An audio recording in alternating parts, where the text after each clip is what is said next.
Assalamualaikum warahmatullahi wabarakatuh. Selamat pagi teman-teman semuanya. Apa kabarnya? Alhamdulillah, insya Allah semuanya dalam keadaan sehat walafiat ya. Segala puji bagi Allah yang telah kembali memberikan kita kesempatan untuk belajar hari ini. Sebelum kita belajar, mari kita membaca basmalah dan doa sebelum belajar terlebih dulu.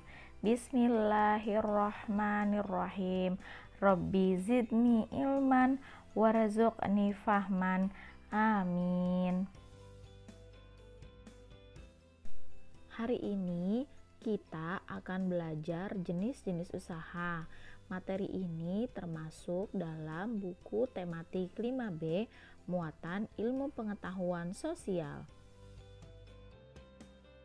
Pembelajaran kita hari ini yaitu yang pertama pengertian usaha, yang kedua jenis-jenis usaha di masyarakat, yang ketiga kandungan duniawi dan ukhrawi pada pembelajaran ini, yang keempat evaluasi.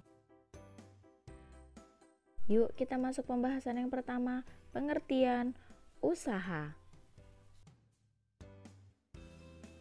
Usaha adalah pekerjaan yang dilakukan untuk mencapai sebuah tujuan tertentu. Seseorang melakukan usaha untuk memenuhi kebutuhan hidupnya. Tiap orang melakukan usaha yang berbeda-beda untuk mencapai maksudnya tersebut. Misalnya, ada yang menjadi pedagang, guru, petani, nelayan, dan lainnya. Yang kedua, jenis-jenis usaha di masyarakat. Yang pertama adalah usaha di bidang agraris, di antaranya usaha pertanian. Pertanian merupakan suatu kegiatan bercocok tanam yang dilakukan di sawah, tegalan, ladang, atau kebun.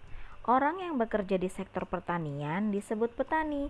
Contoh hasil pertanian, beras, bawang merah, bawang putih, dan sayur mayur. Yang berikutnya adalah usaha perkebunan. Perkebunan biasanya dilakukan oleh perorangan atau pemerintah. Hasil perkebunan diantaranya karet, teh, kelapa sawit, tebu, tembakau, dan kopi. Hasil perkebunan Indonesia sudah banyak diekspor loh teman-teman ke mancanegara. Usaha di bidang agraris berikutnya adalah usaha peternakan. Peternakan merupakan usaha membudidayakan hewan ternak. Hasil yang didapatkan dari peternakan yaitu daging, telur, susu, dan kulit.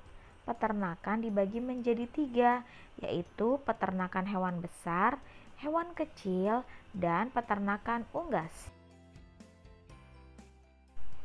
Contoh peternakan hewan besar adalah budidaya sapi dan kuda. Peternakan hewan kecil yaitu budidaya kambing dan domba. Contoh berikutnya yaitu peternakan unggas, yaitu ayam, bebek, dan burung. Biasanya hasil yang didapatkan dari peternakan unggas adalah daging dan telurnya.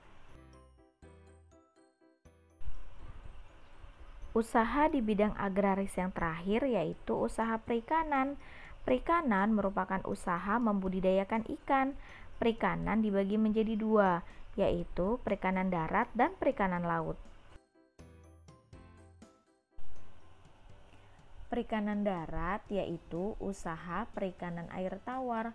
Usaha ini dilakukan di sungai, waduk, empang, danau, tambak, dan kolam. Ikan yang dihasilkan diantaranya gurami, nila, lele, mujair, dan ikan mas. Perikanan laut yaitu usaha perikanan air asin. Usaha ini dilakukan di pantai dan lautan. Ikan yang dibudidaya biasanya ikan tongkol dan ikan tuna. Ada juga hasil lainnya, yaitu udang, kerang, cumi, dan rumput laut. Usaha yang berikutnya yaitu usaha di bidang perdagangan. Usaha di bidang perdagangan yaitu usaha menjual barang kepada konsumen. Usaha di bidang perdagangan dibagi menjadi dua, yaitu perdagangan besar dan perdagangan kecil.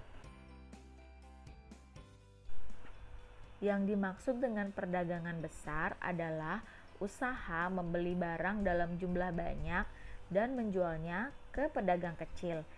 Ciri perdagangan besar yaitu menjual barang dalam jumlah banyak atau grosir, melayani pedagang kecil sebagai pembeli, mendapatkan barang yang diperjualbelikan dari pabrik.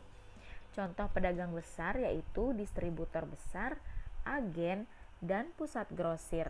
Kalian juga pasti pernah melihat contoh-contoh pusat grosir yang ada di sekitar kita. Berikutnya adalah perdagangan kecil. Perdagangan kecil beda ya teman-teman dengan perdagangan besar. Mari kita lihat apa bedanya. Perdagangan kecil termasuk usaha yang membeli barang dari pedagang besar dan menjualnya kepada pembeli. Jadi kalau tadi perdagangan besar merupakan perdagangan yang mengambil langsung barangnya dari pabrik, sedangkan pedagang kecil adalah pedagang yang mengambil barang dari pedagang besar untuk diperjualbelikan. Berikut ciri-ciri pedagang kecil: menjual barang dalam jumlah kecil atau eceran, melayani pembelian barang dari pembeli atau konsumen langsung, mendapatkan barang yang diperjualbelikan dari pedagang besar. Contoh-contoh pedagang kecil sering kalian lihat dalam kehidupan sehari-hari, yaitu warung, toko, dan pedagang kaki lima. Usaha berikutnya yaitu usaha di bidang perindustrian.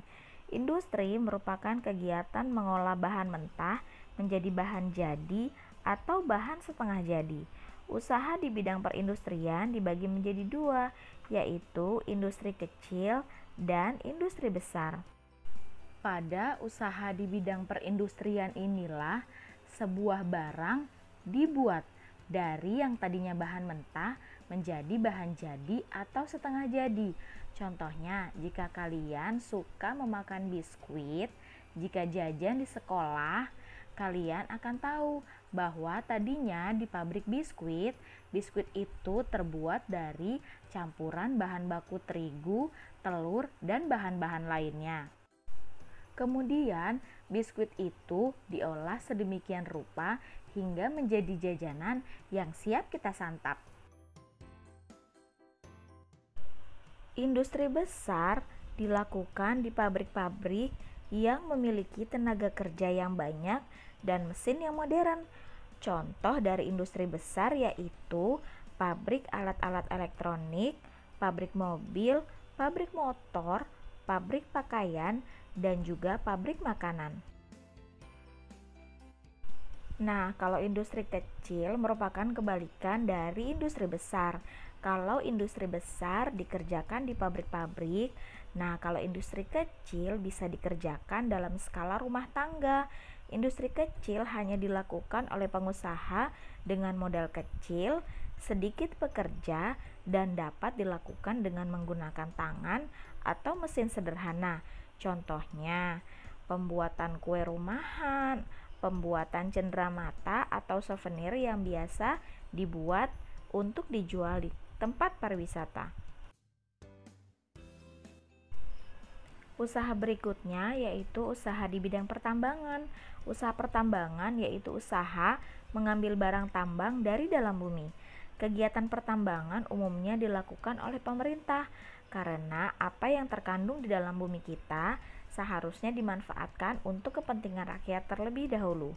Usaha pertambangan menghasilkan bahan tambang seperti batu bara, minyak alam, gas alam, dan galian mineral lainnya. Yuk kita lanjut.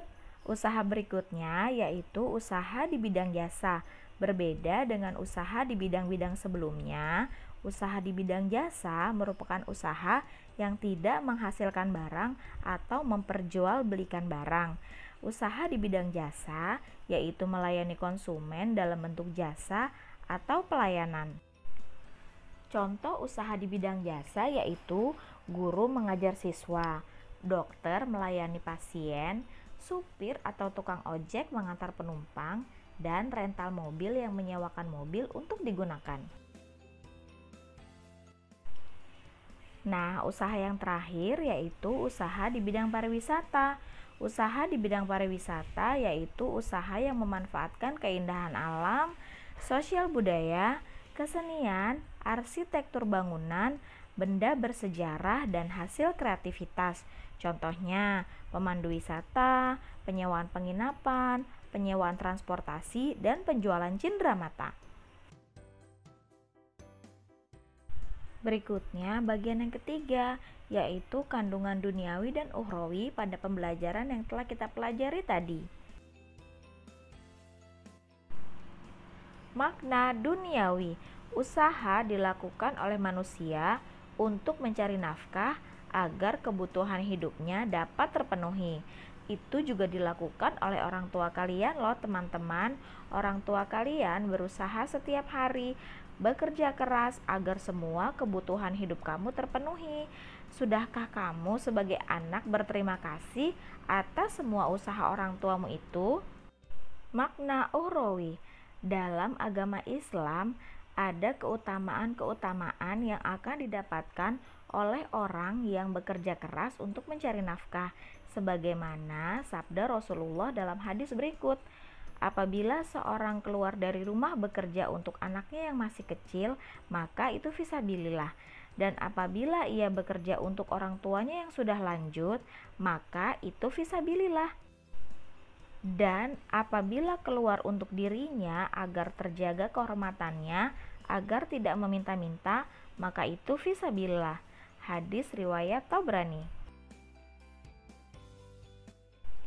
Nah, yang terakhir, mari kita evaluasi pembelajaran yang telah kita bahas tadi. Evaluasinya, buatlah tabel seperti di bawah ini pada buku tulismu. Kerjakan dan upload ke GCR. Apabila kamu menemukan kesulitan, silakan putar kembali video ini untuk melihat jawaban-jawaban yang harus kamu tuliskan pada tabel-tabel tersebut. Selamat belajar teman-teman. Alhamdulillahirabbil alamin. Telah selesai pembelajaran kita hari ini tentang jenis-jenis usaha yang ada di masyarakat. Terima kasih sudah mau menyimak dengan baik. Mari kita tutup pembelajaran hari ini dengan membaca hamdalah. Alhamdulillahirabbil alamin dan doa penutup majelis. Subhanakallahumma wa bihamdik asyhadu an la ilaha illa anta astaghfiruka wa atubu ilaik. Wassalamualaikum warahmatullahi wabarakatuh.